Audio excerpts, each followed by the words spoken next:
Here are 20 YouTube settings that could f small YouTube channels, meaning you get no views. For this first setting, you're going to go into your YouTube studio, go to content, and hover over one of your videos. Just click on details like so. Now, if we keep coming down, we're going to see this setting here, publish to subscriptions feed and notify subscribers. This is going to be, for most people, automatically checked. In my case, it's grayed out, but when you upload a brand new video and you come down to this same section, you'll have the option to toggle this on and off. And the problem I see a lot of small YouTubers doing is leaving this checked when they have a lot of content on their channel that's completely unrelated from each other. For example, let's say I have a Star Wars channel and I'm posting a video about Spider-Man. If I leave this checkbox ticked, YouTube is going to promote my Spider-Man video to my existing subscribers who are all Star Wars fans, but they won't click on it, they won't watch it, and that's going to send the algorithm very negative signals about that video. It's going to say, hey, this is a bad video, don't promote it to more people. And then your video dies along with your hopes and dreams. So again, if you're publishing a video that you're not sure your existing subscribers, no matter how small your channel is, are going to want to click on and watch, uncheck this button. Yes, the video will grow much slower in the beginning, but it's not going to get the wrong data through YouTube promoting your video to your past subscribers who aren't going to be interested in that content. Next thing I want to show you, also on this same video page, just below the playlist section, and it's called the copper section. Basically, you need to accurately designate whether or not your video is made for kids or not. And when we say made for kids, just because kids would find the video interesting doesn't mean it's made for them. In this case, kids is defined as people under the age of 13. And I think we could safely say that kids would be interested in watching Marvel movies. That doesn't necessarily mean, though, that Marvel movies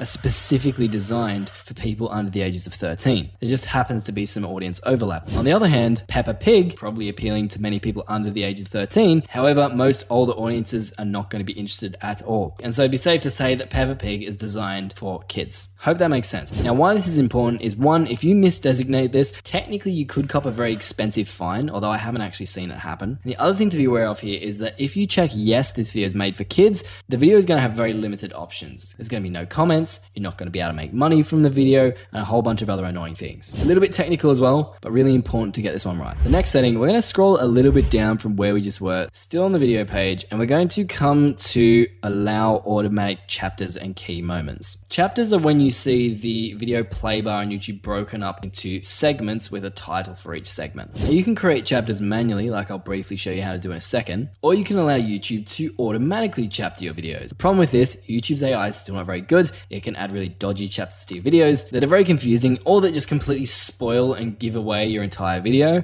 And so unless you're like an education channel and you think that chapters are essential to your video, but you're too lazy to create them yourself and you're willing to risk it, just turn this one off. If you're going to add chapters to your video, what I'd recommend instead is that you add them manually. Now, you can do this anywhere in your video description, but what you're going to do is start off by typing 0:00 and then title your first chapter. So we're going to be really original and do like intro. Then what we're going to do is we're going to add the timestamp of the end of our intro chapter. So let's say our intro ends at 15 seconds. So we're going to go 0:15, and then we're going to type the name of our next chapter. Let's say like story. Now let's say the story component of our video ends at like 3 minutes. So we're going to go 3:00, and then we'll type the name of our next chapter. It might be something like that. And you just keep doing this throughout your entire video until your whole video is timestamped out in this format, and your video will then show up with chapters. Next thing we're going to do, we're going to come down again just below the cursed automatic chapters box, and we're going to look at the featured places box. This is basically going to give YouTube permission to dox you, which you obviously don't want. You don't want YouTube telling your viewers exactly where you are in your videos. So we're just going to turn that one off so that we can not get stalked by our viewers. Now, automate concepts, I would probably turn this one off as well, because again, you're relying on YouTube's AI to know exactly what your automatic concepts are.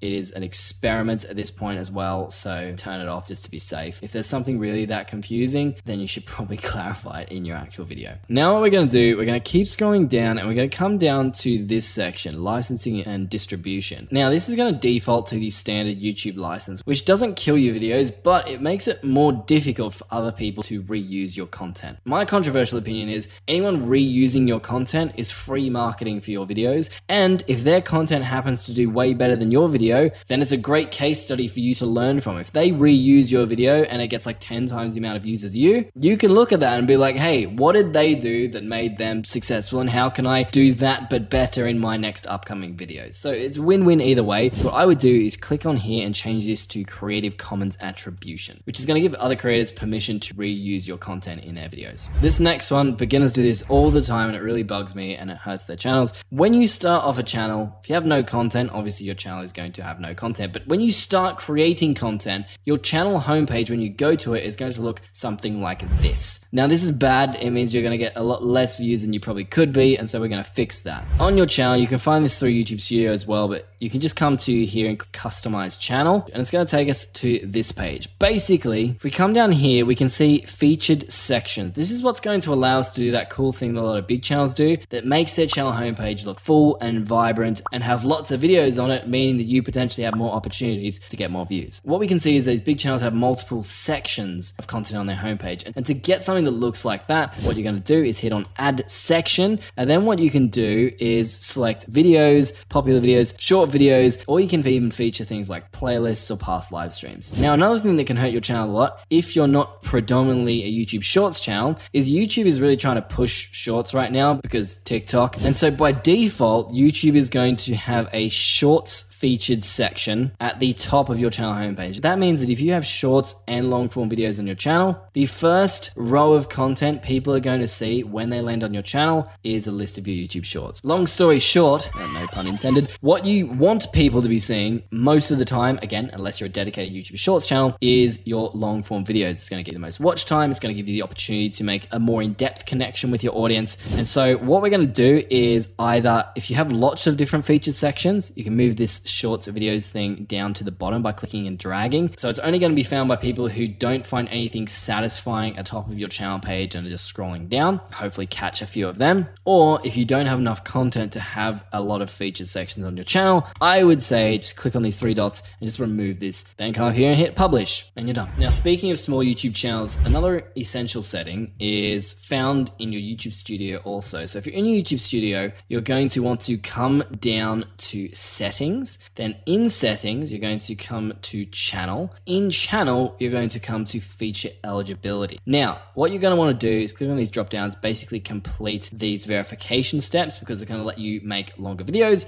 And most importantly, it's going to allow you to add custom thumbnails to your videos and live streams, which is a killer feature that if you don't use, you're going to be killing your videos in the bad sense. So another thing you're going to want to do is go to settings, then you're going to come to channel. In channel, you're going to want to actually select your country of residence. Now, this might sound like a really small and trivial thing. Reason this is important is that when you get monetized, this is going to have like some implications on tax and stuff. So if you don't select this correctly, or if you do what some sneaky people do and they try to select the US because they want to try and trick people into thinking that they should be promoted to more US audiences because that's like a high RPM niche and they're going to make more money. No, you're not going to make more money because you're going to have all these tax issues and it's just going to be annoying. So just make sure this is set right, because set incorrectly, it could be really annoying and mess up your hard-earned paychecks. Now, this one's a really ninja setting that actually isn't really a setting, but I'm going to include it. So you're going to come to your channel and then you're going to come and copy your link. And then what you're going to do is open up a text doc, going to paste your channel link in there. And then what you're going to type in is !sub_confirmation equals 1. Now, when someone clicks this link, they're going to be redirected back to your channel. And if they're on desktop, they are going to be presented with a pop-up that's going to prompt them to subscribe to your YouTube channel. So you can use this link if you have related social media, or you can literally just use it in like the descriptions of your videos, in the about section or bio of your channel, which we'll talk more about later. And just having this link in more places can actually surprisingly increase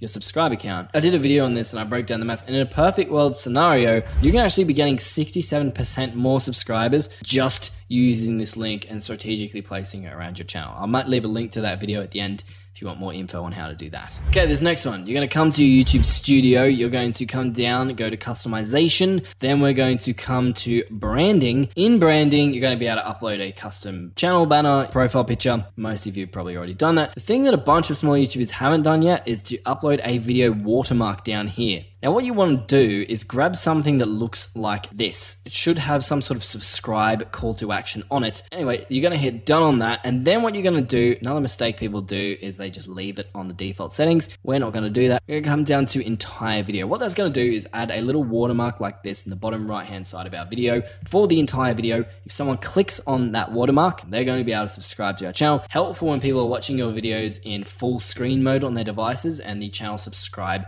feature is not showing up for them. I'll try and remember to put a download link below for this particular image if you want to use it. And as always, with any of these settings that I've been talking about, you usually have to hit like publish or save or change somewhere. So just make sure you do that, because otherwise you'll be dumb and I'll laugh at you. All right, our next tip, we're going to come down to settings and we're going to come to channel. Here in keywords, what you're going to do is add some keywords that are related to your channel and your channel name. It's going to make it a little bit easier, supposedly, for people to be able to find your YouTube channel when they're actively looking for it. I actually haven't found this to have a huge impact, but pretty easy to add some keywords in there, so I guess you might as well do it. And so unless you like the idea of not getting more views and subscribers in the future, then you should probably do this. So for example, I might put my channel name, hit enter, that's going to add a tag. I can put individual words like cest channel, or I can put really long keyword phrases in here that are highly related to said channel. Now the next thing I want you to do, we're going to come back to customization and we're going to go to basic info, not branding, you didn't see that. And in your description, you're going to insert a description. Now that might seem like it doesn't matter very much, but it does nowadays, because with a recent YouTube update, the first line of your description actually shows up on your channel homepage when people visit it. So if you do what a lot of these small YouTubers do, where it's like, hey guys, welcome back to my channel. On this channel,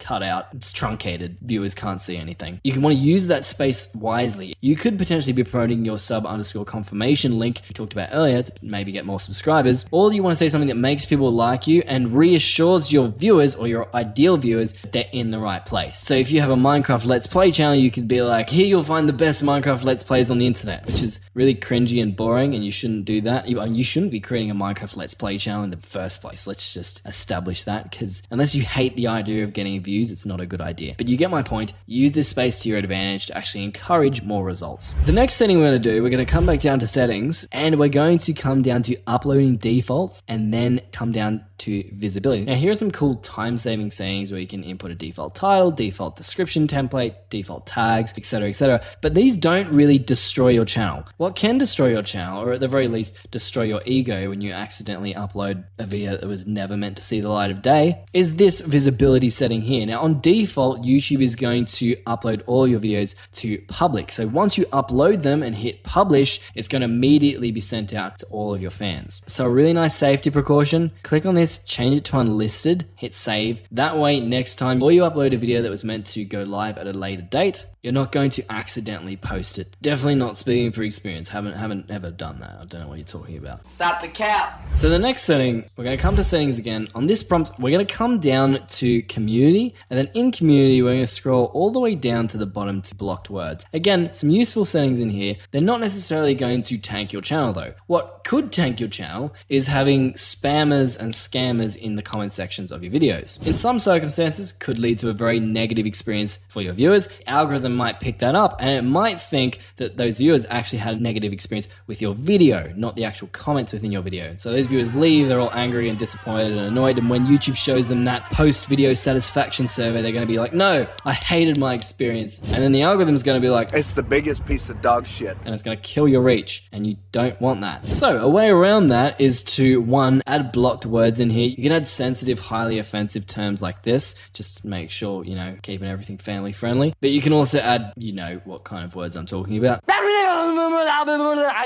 What I find more helpful though is that a lot of scammers and spammers, they target certain niches, and so the wording is often very similar across multiple of their messages. So if you can figure out what that wording is, you can just insert it in here, and then when they leave a comment, it's going to be automatically flagged by YouTube. Another thing, dodgy links. Click on this checkbox. People aren't going to be able to post it, so your viewers and you are not going to get scammed. Next setting, we're going to come back to a video settings, go to details and just scroll down. Again, you can find these settings in a video that's already been posted, so you can fix your older videos, or you can just edit these as you're uploading a video. The UI is very similar. What you're going to do is come to shorts remixing. Basically, this is going to let other people create shorts using the content from your video. Again, I would allow this personally because it's free marketing for you. Now, the next thing right below that is category. Usually YouTube's just going to select a very broad, often wrong category for your video here. What you're going to do is come in here and actually select the category that your video would most accurately fit into. Especially if you're a smaller channel, this is going to help the algorithm get a little bit more of an idea of what your video is actually about so it can promote it to the right people and the right audiences to begin with. And how it can do that, especially with some categories now. For example, if I was to go gaming here, it's actually going to give you an additional drop down where you can type in the name of your game and select it, and then it's actually going to show up in your description. It's just going to make it easier for YouTube to group videos together, figure out what topics videos are about, and then promote related videos to the right viewers. The next thing I want to talk about is the schedule setting. Now, most of you have probably seen this, so it's nothing new. The problem you probably have is that you're scheduling your videos, if you're scheduling them, at the wrong time. So how you're going to fix that is come to your YouTube studio,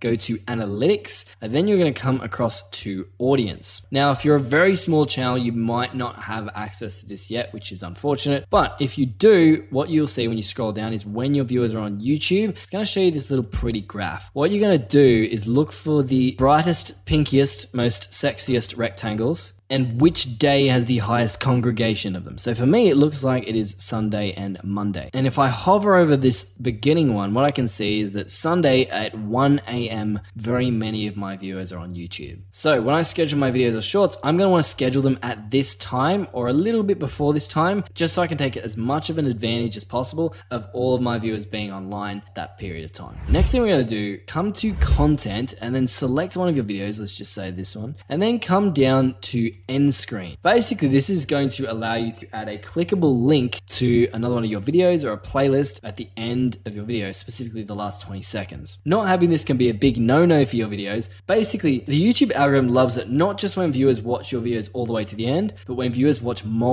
of your videos consecutively in a row. This is called session time. So what you're going to want to do in here, if you haven't already got an end screen, is hit plus on the element thing, select say video. It's going to add a new video element like so. You can drag it around, position it, set the time frame for it, and then hit save. In this particular case, this element is going to promote my most recent upload, but you can also make these elements promote the video that the YouTube algorithm thinks is going to be best for them, or you can select a specific custom video yourself by clicking on this option and then selecting said custom video. And then you just hit save. This next one's to do with YouTube Shorts. Basically, when you upload a YouTube short and you go through the upload process, in the video elements section, there's a new setting where you can add a related video. This is basically going to allow you to select a specific video, let's say this one, and then when you publish your short, viewers of the short are going to be able to see a link that looks like this. If they click on it, they're going to be taken from your short to your full-length long-form video. And I'd say most small creators probably want to get as much data as possible on their videos, so you're going to want to connect your shorts to your videos so you can get as many additional views as possible. But if you've applied all these settings and you're still not getting any views, you're probably going to want to watch the video I'll leave on screen. It's going to give you an in-depth step-by-step breakdown of a few pretty cool strategies that can significantly increase your views. I'll see you there.